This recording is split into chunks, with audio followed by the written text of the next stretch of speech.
Okay, all right. You've landed on Island 49. I'm your host, Weston Smith. It is Thursday, February 8th. We are less than 72 hours from kickoff to Super Bowl 58, where our San Francisco 49ers are going to take on the Kansas City Chiefs.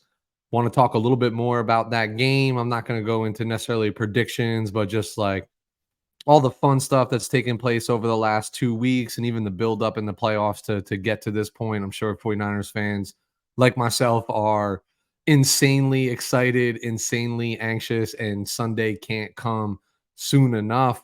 Definitely want to talk about it in more detail, but then from there, want to talk about some exciting stuff that's happened around Island 49. Stick around, you don't want to miss this show.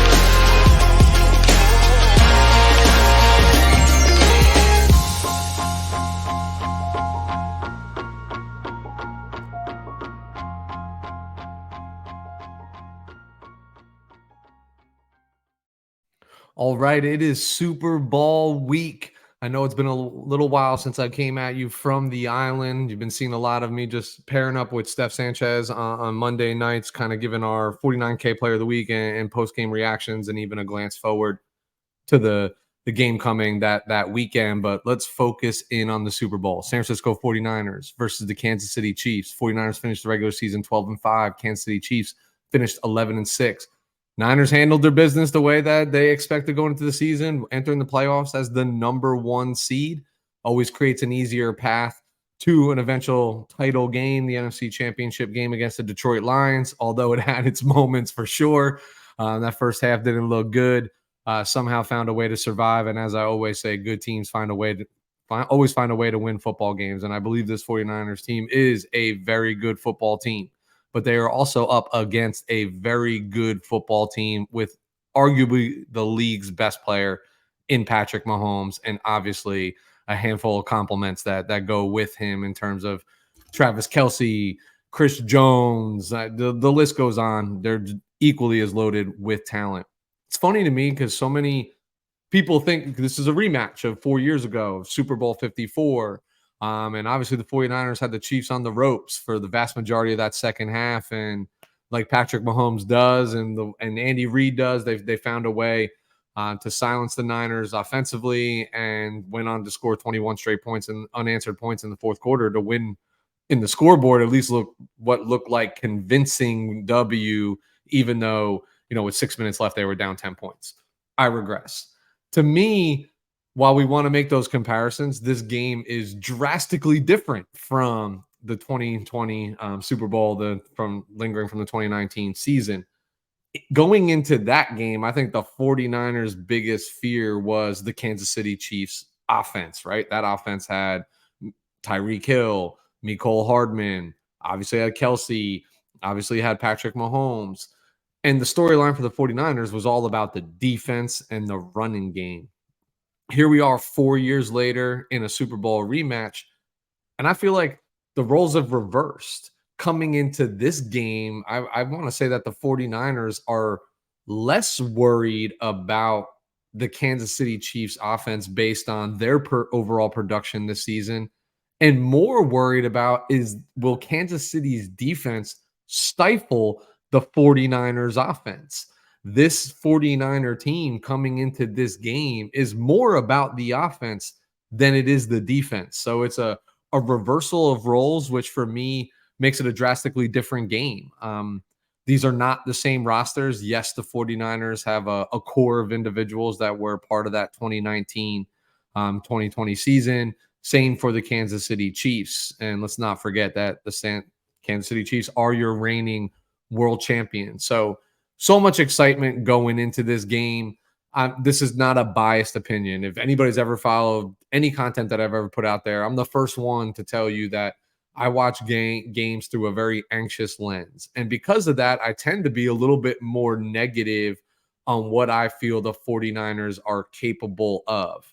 Always say I can make an argument every week on why they can win the game, and I can make an argument every week on why they could lose that game. So why would it be any different here in the Super Bowl? But I do feel a little bit more confident in this particular roster going into this particular game with a lot of that core that I mentioned that's returning from the Super Bowl 4 years ago. They were really young in their professional career. These are now league vets recognized that the best at their positions across the league. And I got to feel confident in that veteran leadership about not squandering an opportunity. Look at the struggles that they've had. 2020, the 2020 into 2021 season, the COVID season, a wash due to a plethora of injuries. I've never seen anything like that. 2021, they find a way to get to the NFC Championship game, blow a 10-point lead. In 2022, find a way to get to the NFC Championship game, and your starting quarterback goes out on the second drive to a torn UCL, right? And obviously the game unraveled from there. So they understand that it is very difficult to get to this particular game. And I do have confidence, again, around them not wanting to squander this opportunity and being really business-like in the approach to the game. I know things haven't been favorable for them, starting from the practice field and facility mishap with recently planted turf and the poor weather, and you're practicing outdoors while the home team, the Kansas City Chiefs in this instance, are practicing indoors. Seems unfavorable. You wake up this morning to find out that somebody pulled the alarm in the middle of the night, waking the team up early. The rumor was 10 minutes, and then you saw Tabor Pepper come out and say 18 minutes, but who's counting? But these disruptions, like, they all add up. But I don't think this team is built to make excuses for a performance that's going to take place on Sunday. I literally can't contain my excitement for this. I so badly, I can't stress it. I was 11 years old, almost 12, the last time that the San Francisco 49ers won a Super Bowl. So we're going on nearly 30 years since that has last happened. God, I really want them and really hope that they are able to get the job done on Sunday. But let's not lose sight of what I was just talking about how difficult it is to get to this game in the first place. This was a really cool, really exciting season, for content creators. And I don't consider myself a content creator. I am a fan who just loves to avidly talk about the 49ers, and we'll talk about it from any lens, from any avenue. I'm open to all opinions. But it was just there all year. Like, is Brock the guy? Then he's being considered for MVP, and then he's not. And Christian McCaffrey, is being considered for MVP. By the way, tonight is the NFL Honors and Awards. So we'll find out, although everything in my body and my gut tells me it's going to be Lamar Jackson who walks away with the MVP award. Also, on the subject of the NFL awards, fingers crossed, hoping for my guy Patrick Willis to rightfully be inducted into the NFL Hall of Fame. I adamantly thought he should have been a first ballot Hall of Famer, but I understand that is also a very difficult, monumentous task. So we'll see how it shakes out for him this evening. Fingers crossed for P. Willie. Back to the game. If you're following everything all week, like I know you are, there are a lot of the experts who are picking the Kansas City Chiefs to win this game. So then the sentiment comes out is like, are the 49ers the underdog? And then you hear about how can they be the underdog when they're literally favored to win from a spread perspective. And then ultimately they've been the favorite to win every single game this season. And I think this is the Patrick Mahomes syndrome. On paper, man to man, I definitively think that the San Francisco 49ers carry a better roster than the Kansas City Chiefs do. But they have the ultimate X factor, who is number 15, Patty Mahomes. I'll dub him the current active GOAT, right? In terms of the active quarterbacks in the NFL. The guy is a true winner, is a true difference maker, And just when you think you have everything accounted for and he's in your line of sights, makes big plays happen in the most opportune of moments. And that's something that you can't scheme for, you can expect, you could do your best to plan for it. But this game is going to be all about, we want to play our, and both sides of the ball are going to, or both teams, I should say, are going to take this approach. We're going to play our football game. The reality is there's enough tape out there on both of these teams that you're going to understand their tendencies. Fine. Can you stop it? That's what it's going to come down to. Now, we have two offensive geniuses behind the helm in this game in terms of Andy Reid and Kyle Shanahan. So do I expect some funny wrinkles and some creative play calling with 2 weeks to lead into this game? Absolutely. But for the most part, it's, we're going to come in and we're going to run our offenses and we're going to run our defenses. And we think that we're a better football team. And let's let the scoreboard determine that at the end of 60 minutes. So crazy anxious over this. Like, as much as I say Sunday can't come soon enough, I'm like, we can kick it down the road for another week too. I'm enjoying the build up. I'm enjoying, all the content that I'm seeing out there from all the great content creators, even from the national media. They're not my favorite from time to time, but it has been an enjoyable week. One thing I love about the Super Bowl is you get all the backstories to all the players and all the people involved in the organizations that finally get credit for things that they do year in and year out. But because your team is in the biggest of spotlights, you learn a little bit more about it. And I think that's really cool. It's one of the things that I love about the NFL. It's not always just about the game, right? Between the lines, as much as that is my favorite part. You just love learning more about individual players, not even players, just staff members behind the scenes. It's just a crazy time of year. Feeling really blessed and fortunate that the team that I happen to root for and have been my whole life gets to be a part of another one. I've seen a handful of these. I mentioned it's been a while since I've seen a win, in the Super Bowl. Certainly optimistic and hopeful for the best, but I kind of just wanted to hop on and just say, like, look, it's the Super Bowl. It's gonna be, in my opinion, it's gonna be a good game. It's gonna be a tight game. You got two really good teams led by really good coaches. You would expect it to be a battle. It shouldn't be any other way. Personally, would I love for the 49ers just to mop the floor with the Kansas City Chiefs? Yeah, I'd love to watch the Super Bowl and be like, my team handled this in the first 30 minutes and enjoy it and do all that.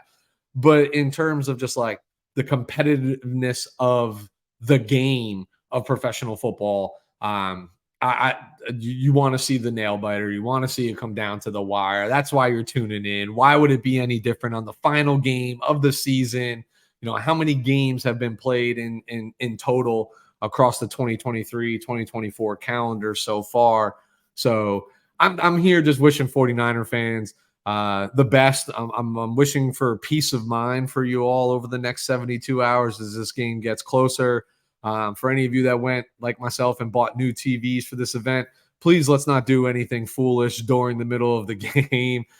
It is just a game that we are all passionate about at the end of the day. And I say that out loud more as a reminder to myself, less as a reminder to you, because I am very reactionary during these games. I'm going to have to probably put my children in another room for that 3.5 hours that the game is going to take place. But super excited. But I also have some pretty exciting news that I want to share. I think it's exciting, whether you do or not. That's all good. Obviously, you notice that there's some lack of banners and 49er paraphernalia behind me, which is not normally my style.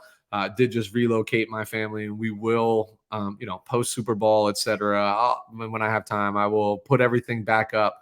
But I say that to give you context that post Super Bowl will be the official launch of the Island 49 podcast. Today, you'll see branding related to Island 49, but you get this content, you see this content through the We're Talking Football YouTube page that will be repurposed and rebranded to be Island 49 go forward, where we're going to talk only about the San Francisco 49ers.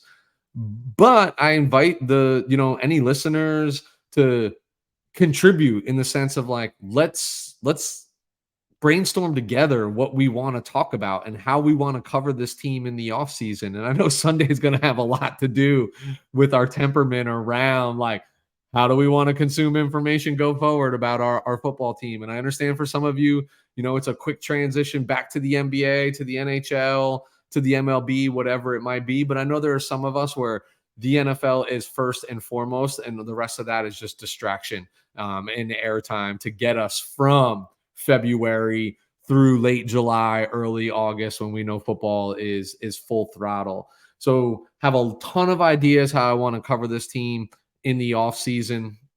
Obviously all the normal stuff related to free agency, the combine, draft, etc. How the roster is going to shape up, who we bringing back, who's going to walk, what free agents are we going to covet, all that fun stuff.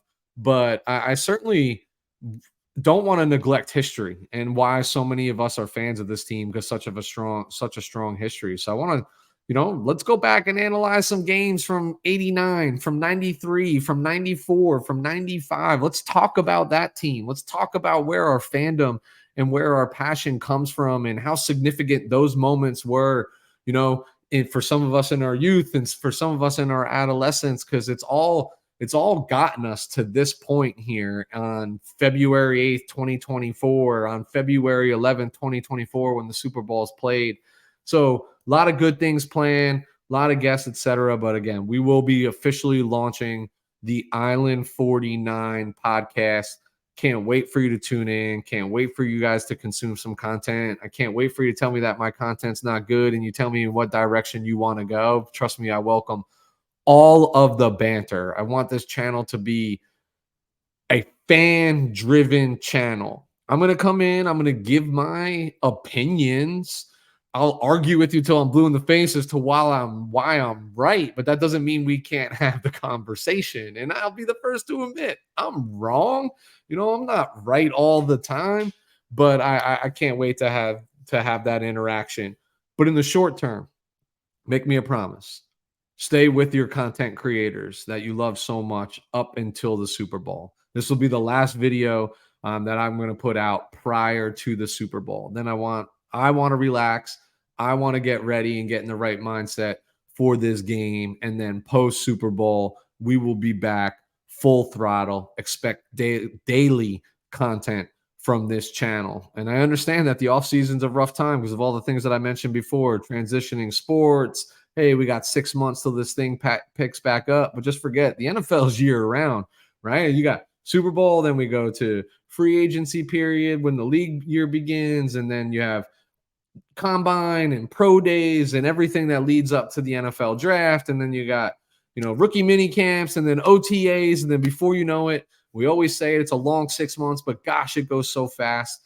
And then we get all excited again when the season's here. So look forward to partnering with all of you. Look forward to receiving your feedback when the time is appropriate. But for the short term, as always, appreciate your support. Appreciate you chiming in. And for one last time in the final 72 hours before kickoff at Super Bowl 58, it's always Go Niners.